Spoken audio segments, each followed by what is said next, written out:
Hi folks, welcome to Rexavision, the interview podcast that thinks it's a game show, or the game show that thinks it's an interview podcast. I'm never really sure. My name is Rex Thompson, and I'm a music writer, photographer, and videographer, generally covering concerts and festivals. I'm a graphic artist and a slowly improving wannabe stand-up comedian. Slowly improving. When I'm not making articles for the Mighty Mighty Live for Live Music, I'm helping spread the glory of my home, the fabulous music festival venue, the Spirit of Swanee Music Park, or I'm drawing or writing jokes or making this podcast or occasionally sleeping. First off, I want to thank all of you who are listening for joining me. Thanks. I started this podcast with the idea that I would find my formula over the first few episodes, and I think we're getting close.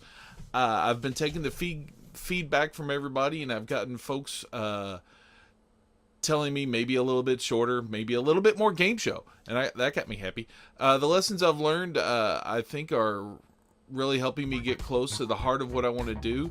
Most of the art I've made over the years has evolved from the idea in my head as I've tried to put it on paper or in print or online, so, I figured why I'd change that formula. Today we've got a couple of musicians who are going to play our game from around the country. We've got Scott Manke, drummer from the incredibly hard to describe band Tornado Rider. He's out of California right now. Tornado Rider is, I don't know if you guys know the heavy metal band Gwar that wears the costumes and is all like scary and monstrous and everything, but Tornado Rider, I kind of liken them to like a sort of, what if the guys in Gwar like the Lord of the Rings instead of, bad monster movies and death metal?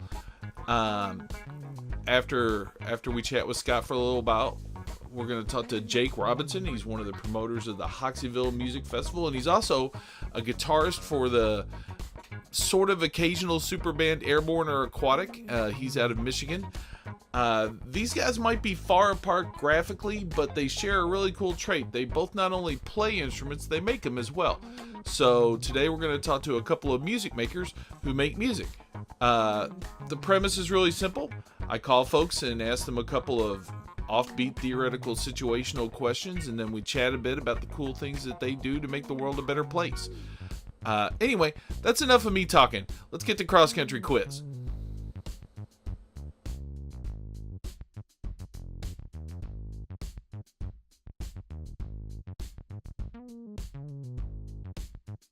Scott, are you ready to play cross country quiz?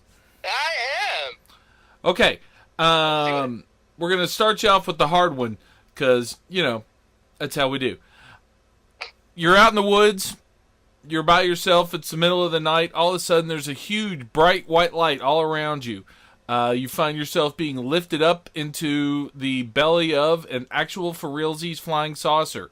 You're brought to a sort of council of the little gray aliens. They're sitting around like a big semicircle table, and they inform you, telepathically of course, that they're thinking about blowing up the earth.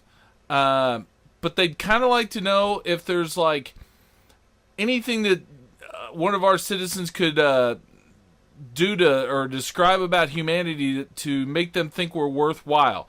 So they give you the option or the chance to list 5 things about humanity that make us worth not being blown up. Oof, okay, 5. I gotta go with cheese to start off with, because cheese is one of the greatest things ever. All right. Probably mankind's greatest invention of sorts. So, do you have go cheese?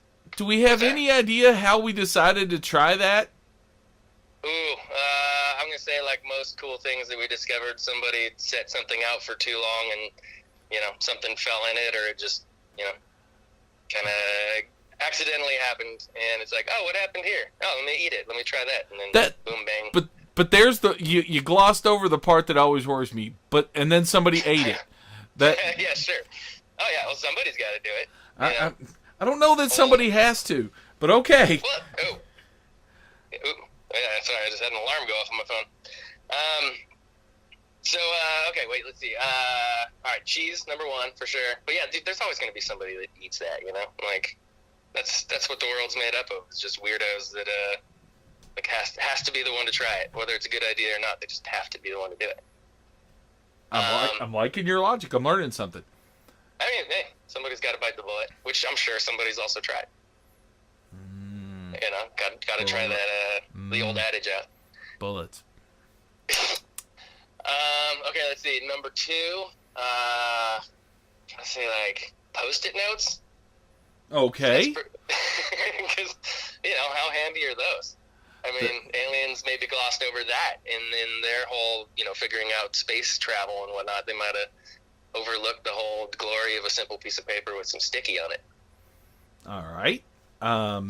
So we got sticky notes and cheese. Sticky notes and cheese. I mean, we could really stop there, but I guess I need to keep going. They're really looking for 5. Let's see. Number 3, I gotta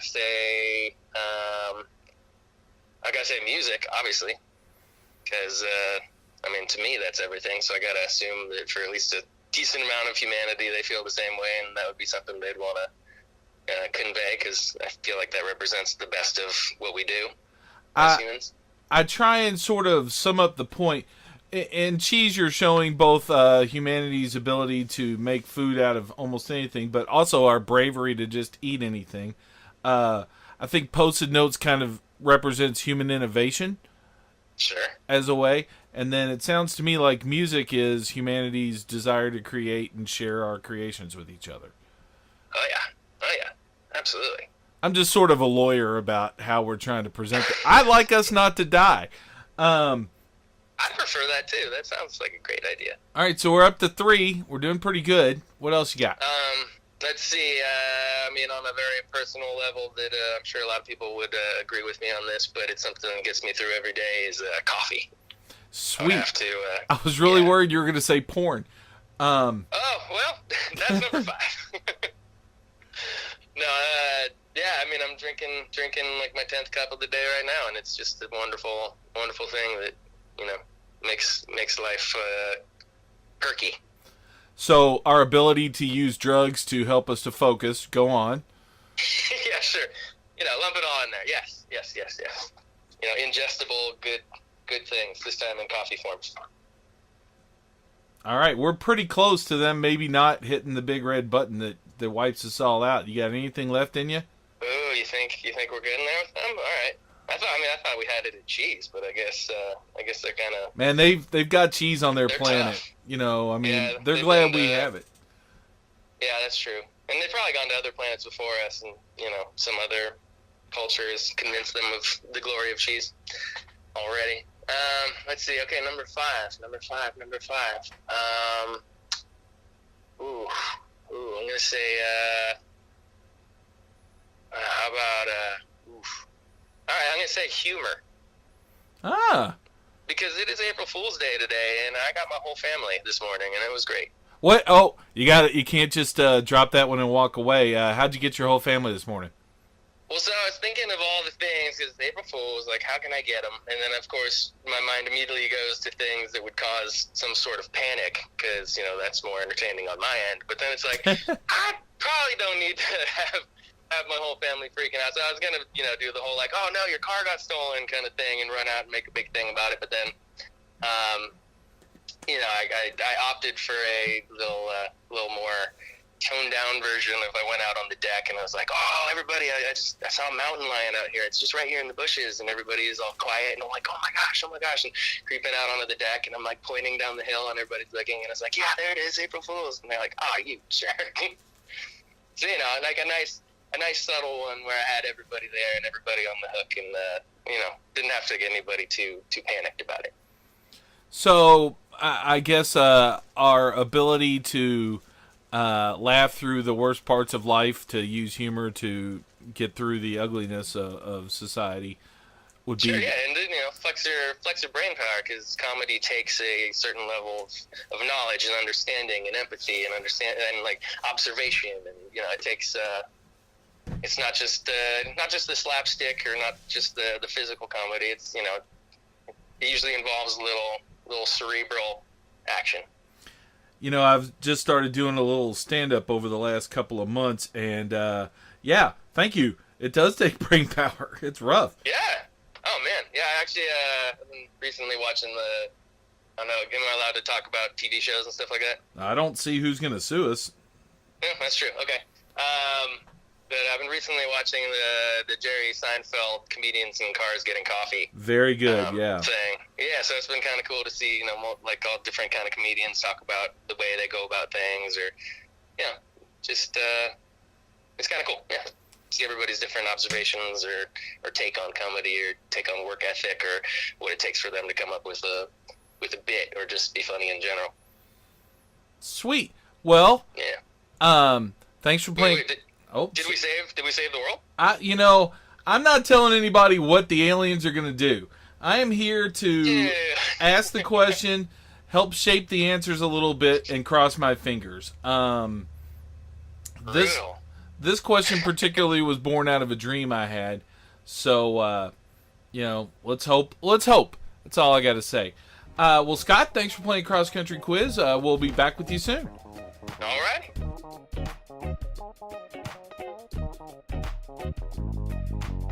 All right, we're back with Scott. It's time for Cross Country Quiz. Are you ready, my brother? I am. Let's do it. Okay, we gave you the harder one first, so we're going kind of easy. First off, would you resort to cannibalism if it was your only way to survive? And, just to do the disclaimer thing, there's a body within 5 feet of you that died of natural causes is healthy. You have a cooking fire, a small skillet, and a big old knife. I like that you elaborated on that because it was like, if murder is a part of it, that definitely changes the answer. Okay, so here's the thing, real quick. Cross Country Quiz was born out of a question that I'm getting ready to ask you after this one. But the problem is, as I drive around the country doing this thing, just calling people at random and asking these questions, all my friends try and weasel out of it a certain way. Well, am I going to have to kill a guy? Am I going to do this? And by the time I'm done with Cross Country Quiz, the questions are like 4 hours long. Because I gotta defeat everybody's sneaky attempts to subvert the whole thing. Can I have side dishes? If there's side dishes, you're not starving to death. So no. Well, but murder's a big one. No, but I understand. So yeah, I had a lot of people. I'm not asking about a quinoa side or something. I am in no way asking you to jack somebody, then cut them up and eat them. That's a little rough. This is just cut them up and eat them. Yeah. After they've peacefully died. I mean, this is rough. Don't get me wrong. It's just a little harder, I guess.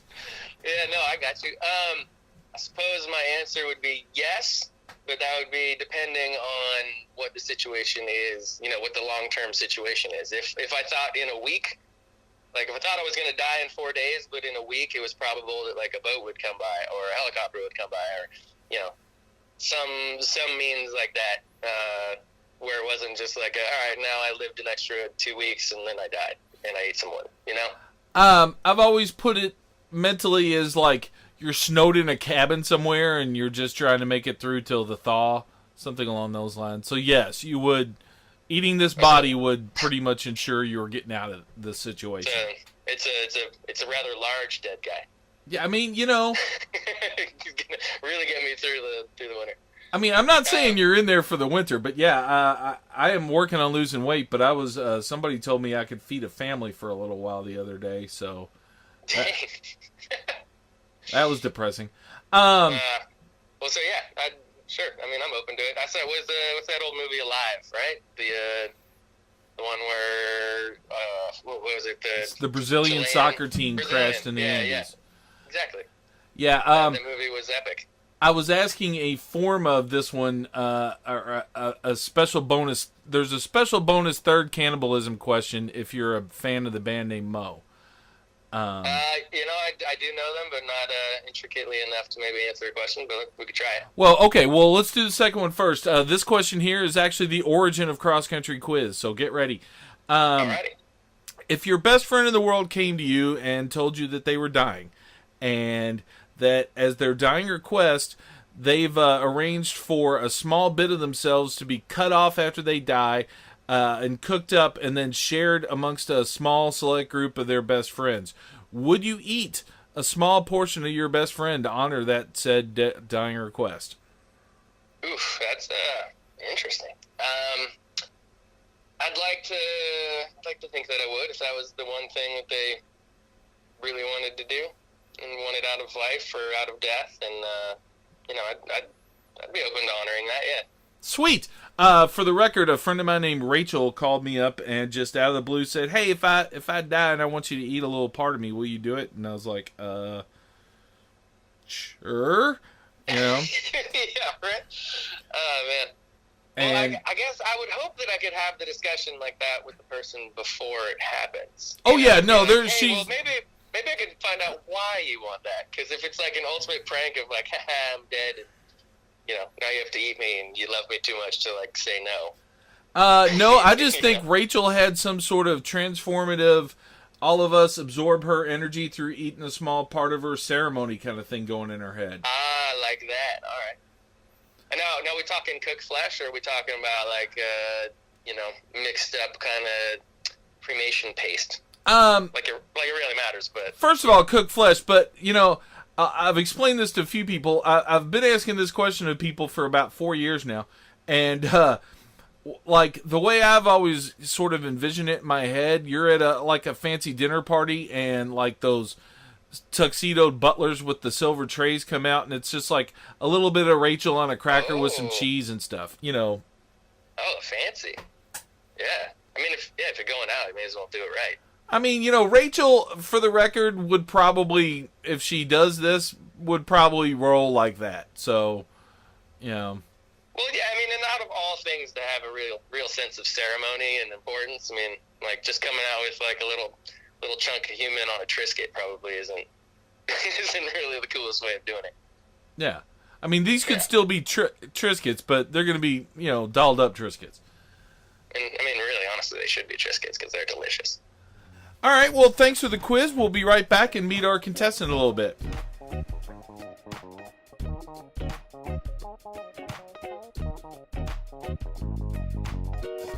We're here with the drummer from the incredibly difficult to describe band Tornado Rider and a lot of other little projects, but since I'm so bad with people's names, I'm making them introduce themselves. And you are, sir? My name is Scott Manke. All right. I mentioned that you were the drummer of Tornado Rider. Could you describe your band for the people real quick? We're creeping up on a decade of playing music together, and I still have no good way of doing that. It's hard to describe. It's kind of I like to describe it. It's more of a thing you need to see to really understand it. But if you're trying to put it to words, it's kind of like Bach had a baby with the Beatles and Dr. Seuss and Metallica.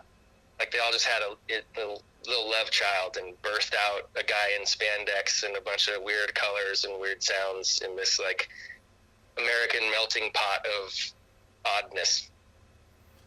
I personally, when called upon, call you guys the folk metal gwar. Oh, interesting. Yeah, we'd take that. I mean, we kind of came up with our own thing of just calling it sneth rock because, it's just its own weird little thing, subgenre, whatever you want to call it, but it's kind of like, I don't know, we all come from bluegrass backgrounds, and we all have an affinity for metal, and we all, like the other two guys in the band were music guys, just classically trained, playing since they were, 3, I think, each of them, and it's just they've evolved this thing, and knowing everything from classical to metal to bluegrass, and have this all get smashed into this thing, and carrying out this brainchild of Rashad, and the 3 people attempting to be in the same odd brain that he has, and to make those musical sounds and ideas come out is kind of a wild thing, and I don't know how to describe it. It's an otherworldly experience for sure. So we got drums, guitar, and a cellist in that band. Is that correct? Well, bass, drums, and electric cello, which is just a regular cello that we've strapped to his chest and filled with like beanbag foam to try and keep it from feeding back too much. But like Graham, the bassist, he was he's a guitarist and violin player. We just made him the bassist, and until this band, I never played drums. It's kind of like this weird hodgepodge of, I used to play banjo all the time, and so somehow I became a drummer. Graham became the bassist, so he went from violin to that, and Rashad plays everything under the sun. So it's kind of a weird evolution of sorts. Well, I want to get into. You kind of touched just now solving the problem of running around with a cello and how you ended up packing it with packing peanuts and stuff. That comes out of your education and your instrument building skills and stuff. And I'll get back to that in just 1 second. But just to, you guys have Tornado Rider has sort of an all ages show where the little kids come out here in the park when you come through the Spirit of Swanee, and you do like these joyful, happy, silly songs that the kids sing along with, and then you have sort of an adult late night set. Is that right? Would that be a way to describe it? We'll tailor every set to be as appropriate as possible, and so if it's an earlier thing, like our music can be very kid friendly, and it can be very like gnarly, tatted up metalhead kind of thing. We have a large, we cover a large swath of people in the world. So if it's the right setting, then we make it a little more bouncy and kid friendly. And if it looks like everybody in the crowd wants to get sweaty and bang off each other, then we turn the knobs up a bit. So do you think all of you guys having this classical training, and in my mind, having, thanks to classical music training, a little bit of a broader view makes you a little less genre locked in? Oh, for sure. Oh yeah, no, everything is open, everything's available. We grew up with every kind of music, and we grew up with the support to be able to pursue that, to learn about it in the first place, to discover it, to jump on it. That the world's your oyster, and it's just a matter of like where your arrow is pointing you at any given time. I actually believe in the opposite of the classic drummer jokes kind of thing, because in my experience, drummers are usually some of the smartest folks in the band. Is the education profile I recently saw for you legit? Are you like some sort of super brain? I'd like to think so, but I think drummers in general have to know a lot about a lot of things, and they have to have a certain part of their brain probably naturally developed, but then have to work on like giving it superpowers, basically. Nice. So I think we have brains that are ready for that in general. Like if you're not in tune to being a drummer, just out the gate, if it doesn't gel with you, obviously you can be a little rough around the edges and get better, but like if your brain isn't naturally attuned somewhat to keeping time, to like having somewhat of a natural clock that can be dialed in better, then you're out for a rough go. I think some of that has to do naturally with your brain being wired or conditioned through your life up to that point of getting into it. But I think all the drummers I know are very, very thoughtful, very spatially oriented. Obviously, because your instrument involves a lot of physical area that you're covering. And you have to move things, and you have to set things up in a certain way. Like there's just these skills that kind of get overlooked. It's just like, oh, you're the drummer drooling in the back, but like little things like that make a huge difference. For the record, though, I have to tell you, if you guys would stop so much of the drooling, that would help your case. Yeah, you'd think, but it's just so pleasurable. I'm just saying. I'm not trying to tell you how to hit things with sticks and make it sound good, but I'm just saying. Okay, so beyond all this, you have a secondary passion that I wanted to touch on with a couple of different musicians here. You actually make instruments yourself, correct? Yeah. And go ahead. Oh, I was just gonna say. So, if I wanted something, what could you build me? Whatever you want, really. My whole thing about building instruments came from when I was learning guitar at the time, and I just got into banjo, and then being a bluegrass, devouring person, I was like, okay, everybody in bluegrass plays all of the instruments. You got to be able to pick up a mandolin, you got to be able to pick up a guitar, you got to pick up everything. And I'm like, dang, how do I get all those? I'm 13 years old, like I want all these instruments. And then I was like, what if I tried making them? And so I was in high school, I go into my wood shop, and I was like, first day of class, he's like, all right, we're gonna make cutting boards and what other stupid things that like what would 13-year-old kid need it. And I was like, hey, can I make a banjo? And he kind of looked at me like, yeah, right, kid, okay. And then I started making it, and he saw I was way into it. He started staying after school with me. I started like diving way into it, being like, oh my gosh, it's so empowering. Like I can actually make an instrument that I need and want for a fraction of the price. And so that's what wet my beak with it. But I was always somebody who was tinkering things and building things. And so I got way into woodworking then. After that, I became a plastic fabricator. Well, I was an art major in college, so I did all sorts of, welding and ceramics and all sorts of fabrication with that. Then I became a plastic fabricator and metal and glass. Like every medium is fair game, which is pretty fun. And like I'm too interested in too many instruments and too many things. Just making things is like, beyond. I mean, that's everything. Obviously, making music, making things, but it's like I'm split between physically making things and making things with music that are temporary, or a fleeting enjoyment of creativity. So, yeah, really long-winded answer is that's everything is fair game. So, except maybe saxophone, that kind of seems too. Woodwinds and stuff like that seem like a pretty, not like I could make them. I'm sure if I set out on that course, but I don't think anytime soon I'm going to be jumping down that hole. I mean, first of all, as for long-winded answers, please, that's sort of the point of the day here. And second of all, damn, I mean, I hate to hear you're slipping on your saxophone making skills, but everything else sounds pretty uptight and awesome. How many instruments for yourself did you build before you started, before anybody expressed interest in what you were doing? I mean, I'm assuming you've sold some stuff. Yeah, sold some. Let's see, I probably built like 5 for myself. I did. It's a lot of banjos. Well, so I mean, that's also the problem is that I build one and then it's like, well, now that I have that banjo, what's next? So I built a dobro next, and then after that, I'm like, I should build an acoustic guitar. So I built that next, and then I was like, well, if I'm building an acoustic guitar, I should make an electric guitar. And then I built that, and then I'm like, oh, what about this other electric guitar? Because then once you get into electrics, you've got a whole new world where you don't have the limitations of an acoustic instrument to like actually produce the sound. You've gotten into the realm of deeper creativity in terms of the look of what you're making. So it's like,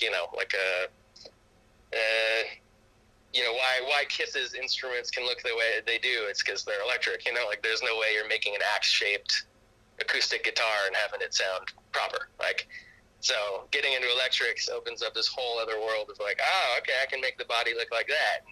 And getting into experimenting with different materials and different constructions, just getting weird on it. I don't like repeating the same thing twice, so it gets complicated in terms of taking a lot of extra time and a lot of extra tooling and a lot of extra design and whatnot, but it's way more cerebrally interesting for me, So, even if you're not out, or not even if you're not out on the road, is it safe to assume that you've got some kind of instrument making project going at all times?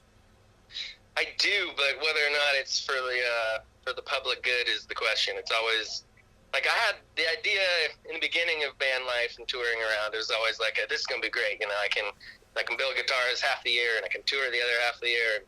And this will be awesome. And then it quickly became clear that once you get back from like a month out on the road, you just want to chill out. Like you want to actually see friends, you want to see family, you want to sleep, like little things like that. That it's like before you know it, your world is wrapped up into like, all right, we're heading back out again, or whatnot. So I never really had that cycle figured out of how to like, come home and really focus on that, and then get back on the road. It was always like dang, that's not exactly working out the way I was hoping.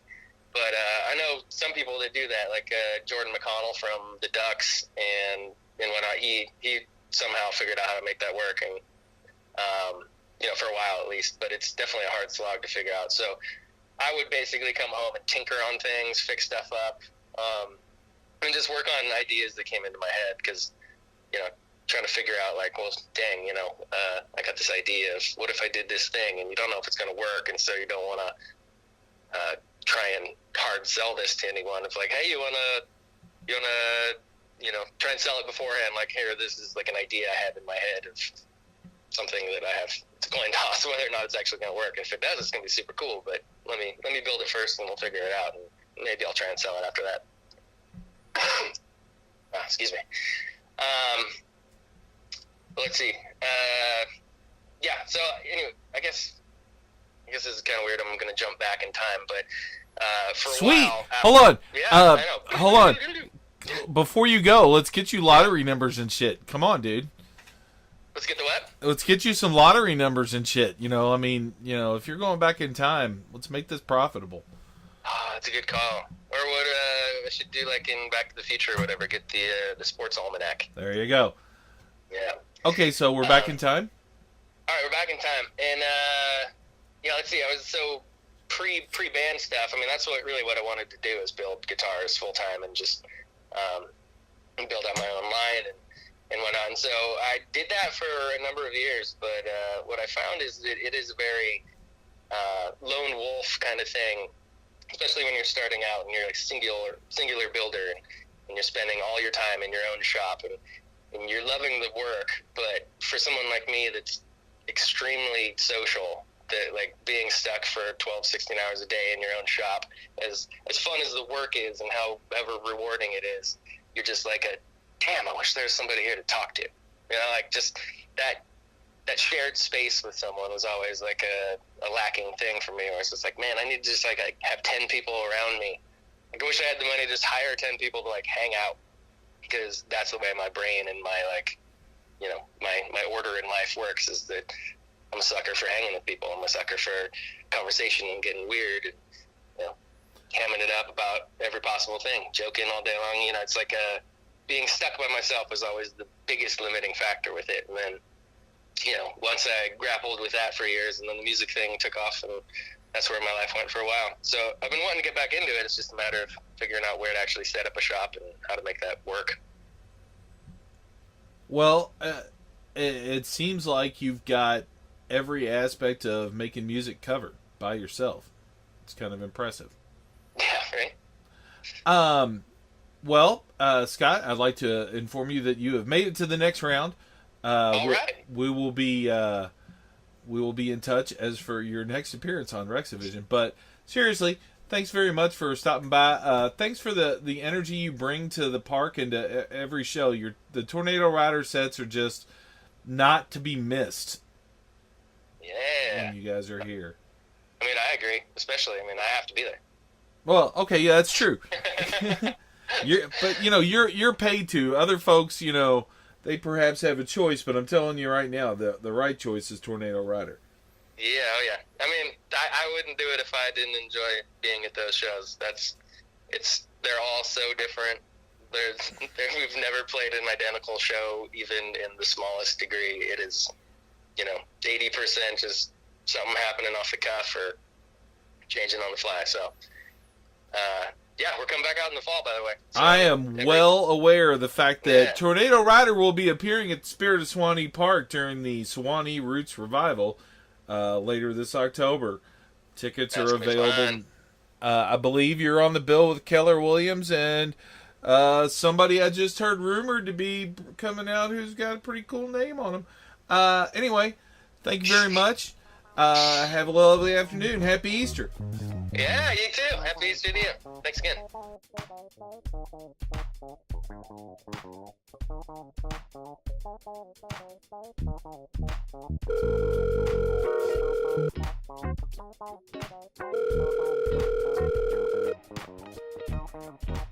Okay, we got Jake on the line. Jake, are you ready to play cross country quiz? Sure, fire away. Okay. In our first scenario, you're out in the woods. It's late at night, and all of a sudden, you're surrounded by a bright white light. You're swept up into the sky, and you find yourself on an alien spaceship, confronted with a sort of a council of the little gray aliens sitting at a big semicircle table. They inform you that they are here to judge humanity, and they kind of got it in their mind to get rid of us. And they would like to hear 5 things, 5 achievements, 5 people, 5 human endeavors that make us worth going on. Okay. What would your 5 answers to them 5? be? Yep. Okay. Let's see. I'm gonna go with the civil rights movement, our current Me Too movement, as first 2 influential ones in the last 50, 60, 75 years. So basically, And we're then, overcoming our failures and fallacies yeah, and I such. think that a consciousness of those things is important, and we're becoming more aware of those things. We're continuing to evolve as a species. That's a good opener. Yeah. I like it. Yeah. And I would say the same thing. Then maybe I would say energy, that we're starting to become more. I think our thought processes are starting to become more sustainable when it comes to energy. You know, we're starting to come around a little bit to new technologies, to new uses, things like that. I think are mega important, or would be, for sake of this conversation. Maturing basically in our stewardship of the earth, something like that. Sure. Yeah, exactly. Okay. That's better. Yeah, that's a good. Yeah. I try and act as sort of like the lawyer or the translator or whatever, and sort of. Right. I'm just trying to fancy it up so that the aliens are like, oh, they got some shit going on. What? Right. And then I would say we love aliens, so that's an important one. Maybe that should have been the first one. God damn, you're the first person to bring that up. Our love of aliens and curiosity of aliens, I guess, what should have been the first thing. Okay, I need one more now, right? No, you got 2 more. So I would say then our creativity in the arts, and obviously in music and in things like that, and those types of expressions are important.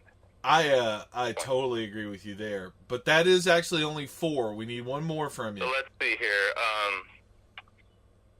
I think just the general, humanity, I think overall people are good. I think deep down that's kind of what we're learning through a lot of these experiences, or at least I think I am at 40 now, kind of learning that as an overall snapshot of the world and of people.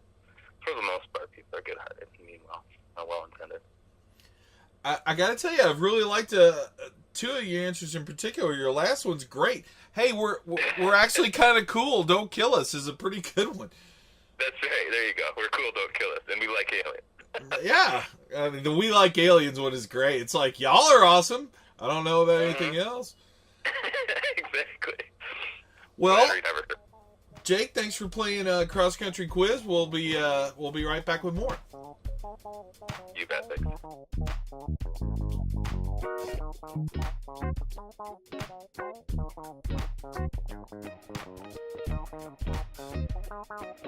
All right, we're here with Jake. Jake, are you a big Super Bowl fan? Yeah, we do Super Bowl. We watch a lot of sports. I'm a hockey, baseball, and a little bit of football. My sons are definitely into football more than I am. Well, this question ought to work okay with you. You're tasked with throwing a Super Bowl party, and you are given an unlimited budget for food. But there's one caveat. You can only serve 5 dishes total. Now, things that are normally grouped together, like, say, chips and dip or chips and salsa or whatever, or even something like a salad bar or a taco bar, only count as one item, but they can only produce the item that they're supposed to produce. Like, you can't make nachos out of the taco bar or a taco salad. Everything has to just make the one thing. So, given those parameters, what 5 things would you serve at your Super Bowl party? Let's see. I'm going to go kind of broad brush, but I'm going to go with like a nice salad bar type thing. A potato bar is always fun with all the dressing. When you say potato bar, are we talking like baked potatoes or potatoes? Yeah, like a baked potato bar. Yeah, exactly. Gotcha. Yeah, and then I'm going for like kind of like the now I can't think of the name of the Wendy's buffet in the 80s and 90s, but yeah, I'm going for like that kind of angle. So then you got to do chicken wings. You got to do buffalo wings at your Super Bowl party. Okay, so buffalo wings. So that's 3. You've got a potato bar, a salad bar, and buffalo wings. I'm going to go with kebabs. Ooh. Something of the sort as my kind of entree. And then I like pecan pie myself. I'm gonna go with that since it's my party. Hell yeah! So all right, we got pie, we got wings, we got plenty. I think yours is one I'd like to come to. All right, a very American sounding menu. Yeah. Hot diggity. All right, well.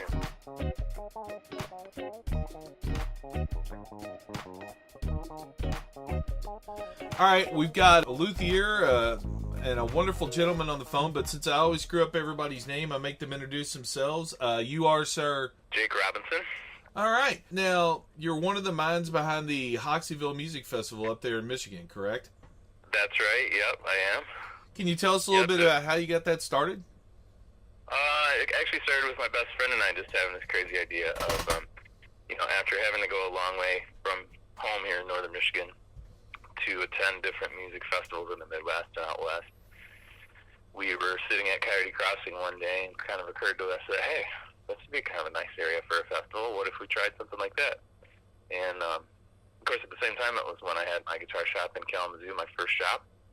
And so with Bell's right across the street, that being such a big hub for music and a lot of up-and-coming acts coming through there and national touring acts, we sort of used a lot of the few years of experience in seeing bands and what we'd absorbed there to kind of be the foundation of what we launched. So it had kind of in the beginning, kind of more of a jam band, sort of Americana roots, folk music slant. I think we've gone probably less jam bandy, I guess, in the last half decade or so than we did the first decade.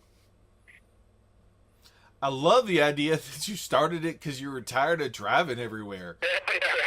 It's honestly, it was in a great area. The resort there was a big inspiration for it too, as the canvas for those first, 8 events were there. And so it's a really nice big green space with the field and with the bar and restaurant there, and then they've got 10 cabins, and it all just kind of fit our vision in a lot of ways. And then evolved into coming over here to the new site in 2008, and really from then until now, we've kind of continued to develop different features in the campground and on the site there. If I'm not mistaken, aren't you? Is that the location where the Greensky event's going to be happening? Yeah. It is, yep. So we should mention that too, because that's actually coming up sooner than. Definitely want to get some love to Greensky. Yep. So Camp Greensky will be taking place here, and it's May 31st through June the 2nd. And yeah, happy to be involved with that. That's been kind of a long time in the making too, and kind of something that was the band has had a vision for, and then. It's just some really bang-up good Hoxeyvilles the last few years. We decided it was time to kind of step out and brand something around them differently and more exclusively. And so, yeah, we're really excited to see how that comes off. So far, so good. Sales are strong, and so we're just kind of busy working here to move everything up on our timeline site-wise for by 2.5 months, 3 months. So, about how many hours of Greensky will you have that weekend? It's going to be a lot of Greensky. So they're going to play each night, each of the 3 nights. And I want to say we're probably going to get 6 hours plus. And then, of course, hopefully a ton of sit-ins and a bunch of other shenanigans that will be involved in, too. Yeah, I got to figure. I've done a bunch of band-hosted festivals over the years, and I got to figure that since their name's on it, they're going to... I mean, if I was a musician and I was throwing a festival that had my name on it, I'd walk out on whatever stage I wanted to whenever I wanted to. Yeah, right, exactly. Yeah. Now, to that effect, you yourself are also a musician, and you often end up playing at Hoxeyville, correct? That's right, yep, with Airborne or Aquatic. First of all, I love the name. Thank you, yeah. I also love the fact that you occasionally feature Dave Bruza on drums. Right, Dave was one of the founding members, actually. It was Bruza and I and Seth Bernard. It was a trio to begin with. Whenever and it was kind of a pickup band. Yeah, a pickup band in Kalamazoo. We would, Seth and May were coming through Kalamazoo playing a lot, and I had my guitar shop there, and Dave at the time actually was working with me in the guitar shop. This is back about 04, 05, and we were, again, the scene was like not what it is today, certainly in Michigan, by a long shot. So there was just a lot. It was just kind of budding, and we saw it kind of just really leaning very folky and acoustic oriented, which is great. We all love too.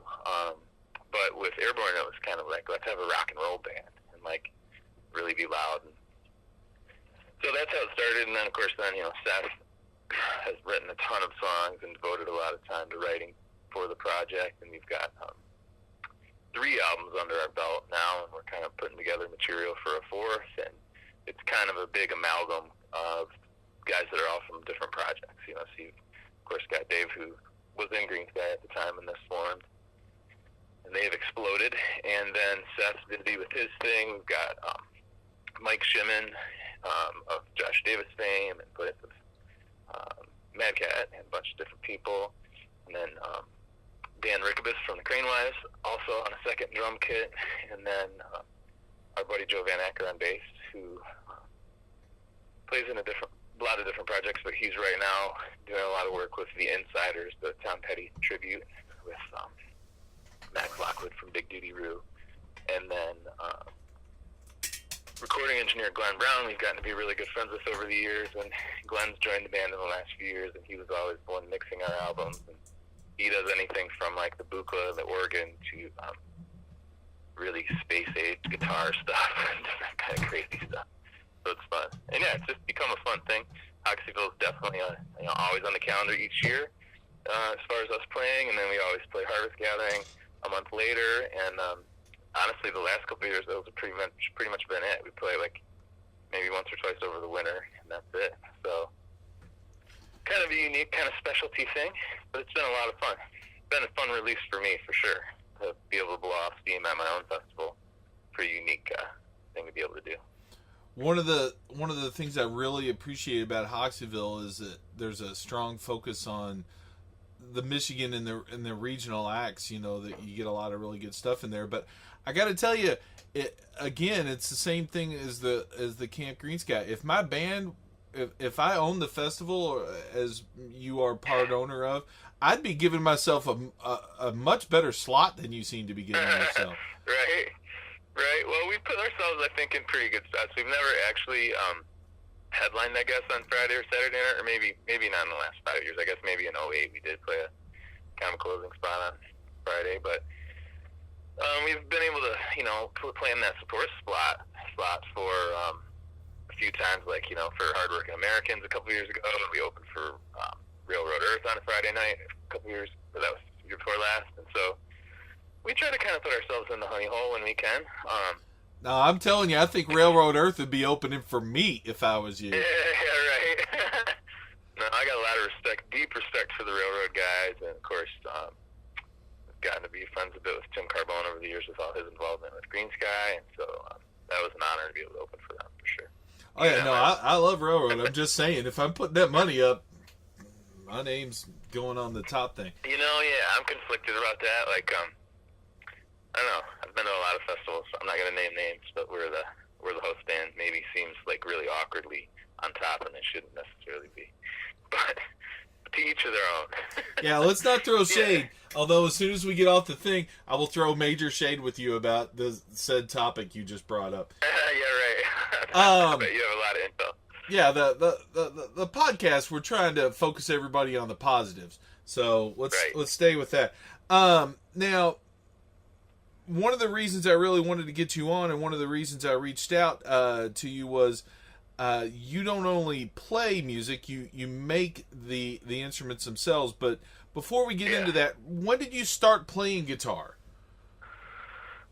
I started getting interested in it, I guess, maybe when I was 11 or 12, and then kind of really getting serious as a teenager with, like, lessons and, like, playing in bands in high school and stuff. And then after high school and college, I guess maybe my freshman year of college, I was still sort of playing some guitar. But after that, believe it or not, for, like, 2 or 3 years, I kind of put it down. I was more focused on career and just, like, kind of just got one of those things that kind of got put on the back burner. And then a few years later after that, maybe when I was like early 20s, 21, 22, started really getting back into music.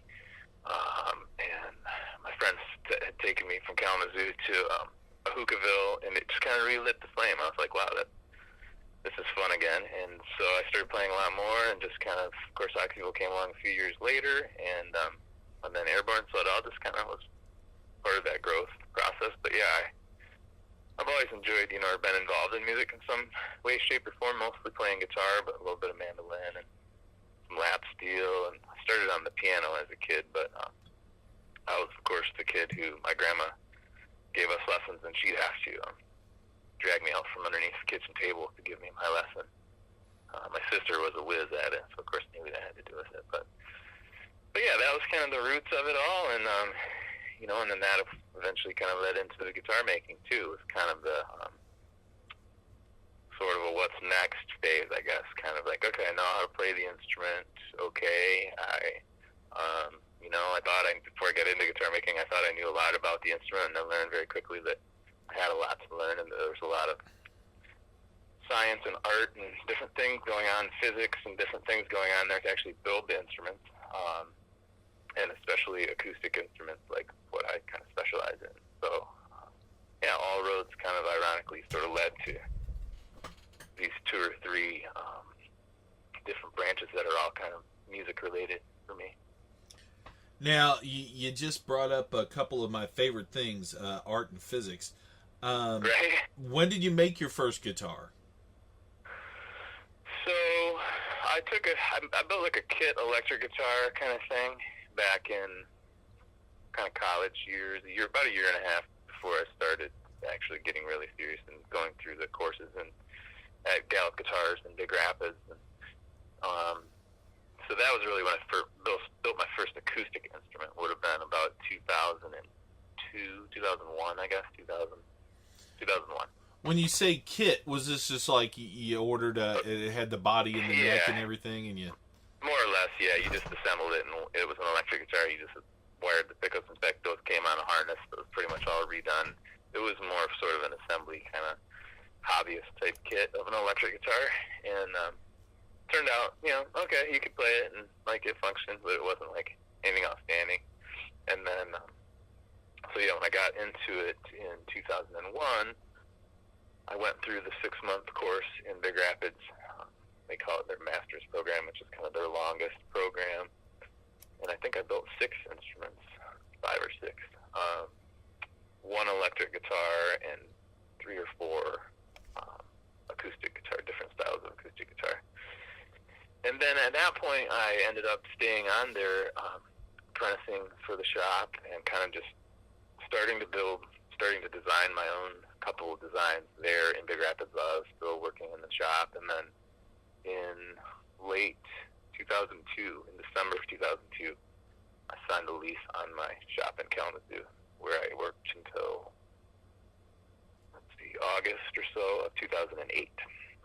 When we moved north here to Hoxeyville or Wellston area here west of Cadillac, and now I have a shop here. I added onto my garage and have about 1,000 square foot shop here, wood shop.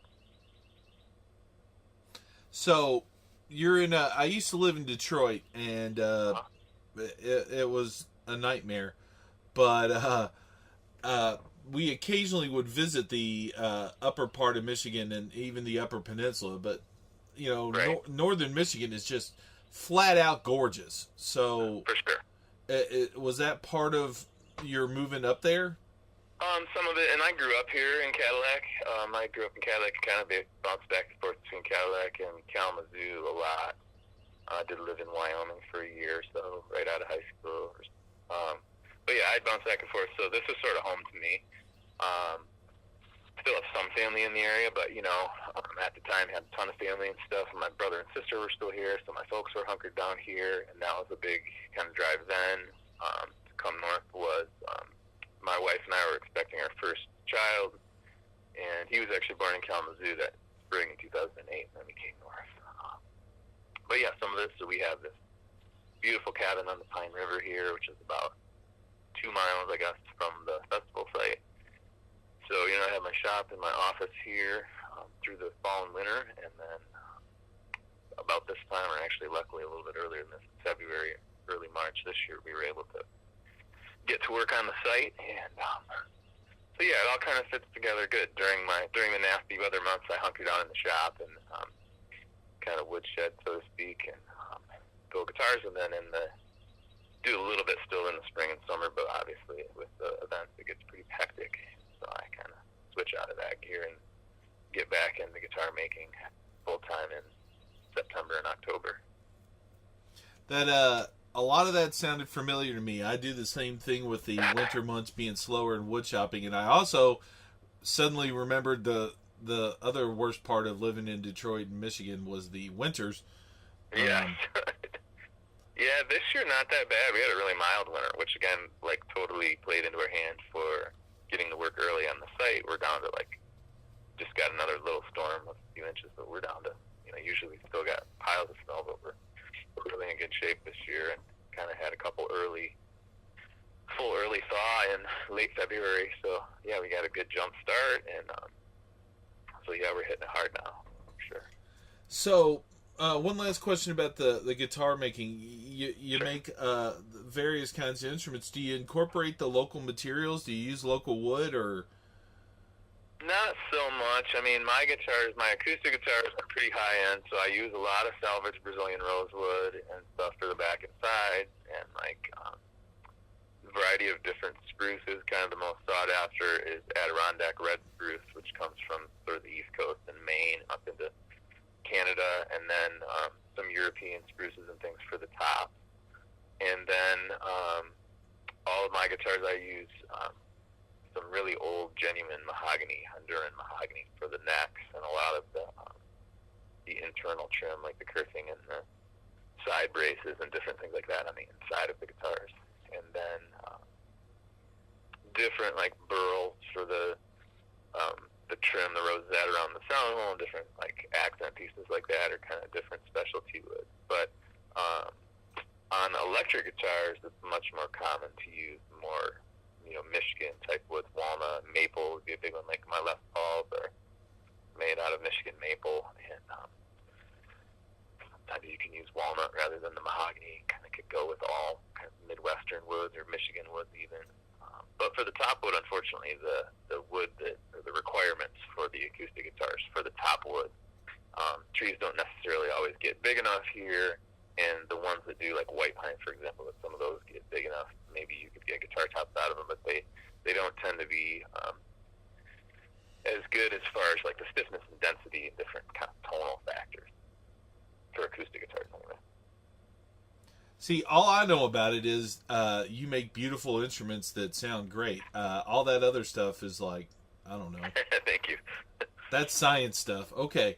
Bunch of mumbo jumbo, yeah.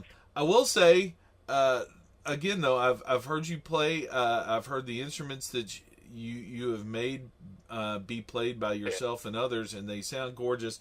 And you're not kidding about throwing festivals close to your house. Do you really live 2 miles from the site? I do, yeah, exactly. I live, just really like a stone's throw. So Dude. it's like I could walk, but I don't. I should more often. But yeah, so it's convenient. I mean, for better or worse, there's times when it would be nice for it to be a little further away, right?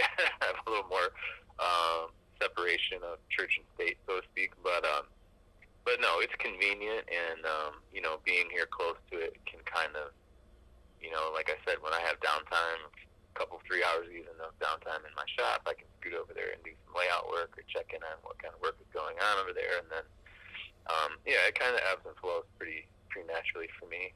I love to work outdoors, which is why it's actually hard for me to get much done in my guitar shop when the weather turns nice up here, because we have such nice summers too. I feel you. It's one thing I've noticed is I've been doing this for a while, and I've kind of fallen into this rhythm. Is that I thought I'd created the go away in the winter months and sit and work on a whole bunch of stuff, and then when summer comes out, go hit the festival trail kind of lifestyle. But it turns out everybody was already doing this, and I just didn't know. Right, yeah, exactly. Yeah.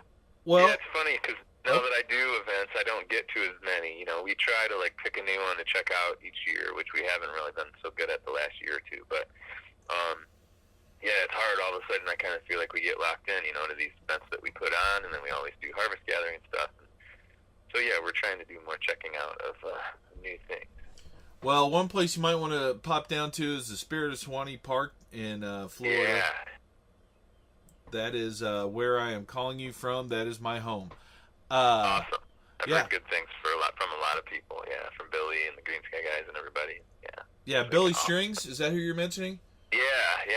He just tore this place a new one at our Swanee Spring Reunion. Everybody is still talking about how wonderful he did.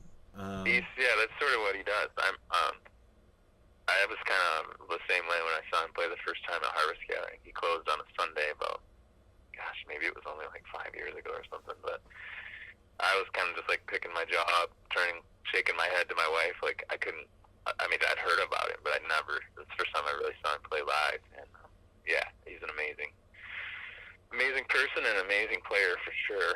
Any chance we're going to get him at Hoxeyville? Yeah, we're getting ready to, we're putting the final touches on our lineup, and definitely a strong chance of that. I'm getting ready to announce that, though, hopefully here in the next week or so. So, of course, like always, there'll be a lot of returnees and a lot of new faces, and just trying to keep it fresh here after 17 years, Well, it's an impressive accomplishment to get any festival over like 3 years these days, so 17 is amazing. Thanks. Yeah, it's been a process, the first 10 years were rough, I'm not going to lie to you. It was a struggle and a fight. But, we took that year off in 2013 to really regroup, and that seemed to be good for us. It kind of refocused everyone, certainly myself and my wife, and she's sort of my right-hand man now, so to speak. And so, we kind of just sort of refocused the vision and tried to figure out different ways to kind of just let it be more sustainable and let it grow a little bit and try to drive a little bit of growth and not get crazy and turn it into something that we weren't proud of. And so it's been a fun process for sure. Well, on behalf of music fans, just kind of thanks for what you do. You're giving us all. Thanks, man. Yeah, I will definitely be at Hoxeyville. I unfortunately I won't be able to make Camp Greensky, but gotcha. We'll miss you. I'll miss it, and I appreciate that. But I also know of about 1,000 Greensky fans who are ready to go, and a couple other 1,000 people who are ready to see a party up there. So you're probably gonna have a big old party. Good luck with that. I think, thank you. We're hoping so, and we're just, of course, hoping for good weather. Like that's always such a big factor with both events. It's going to be so. But that time of year, historically, we've had a few really nice, Mays the last couple of years. So we're hopeful for a nice weekend. Well, these outdoor festivals are rain or shine, and I personally, unless there's lightning, it's outside the music's here. For sure. All right. Well, thank you very much. You have a great day, and we'll be back in touch for round 2 of Rexivision sometime in the future. Awesome. Sounds good, Rex. Take care. Thanks. We'll be right back with your chat. Well, that was fun. I want to thank both my guests, Scott Manke and Jake Robinson, and urge you folks to go see Tornado Rider, Airborne or Aquatic, and most definitely hit the Hoxeyville Music Festival. It is gorgeous up there. Tomorrow we're finally going to start a series of chats I've been working on to introduce you to all the unsung heroes behind the scenes who make concerts and music festivals happen. I've met some amazing folks over my decade of covering live music events, and I've seen them pull out all the stops to make sure that the show goes on. These people work tirelessly around the clock over the course of these events and these concerts, and they don't get to walk out on the stage. They don't get to get seen by everybody in the lights, and they don't get the big cheers. But honestly, no band would get to do any of that without these folks. So it's time to shine a light on some of them. It's pretty inspiring what they do, and I can't wait for you folks to hear those stories. Thanks for listening as always, and remember, we're all in this together.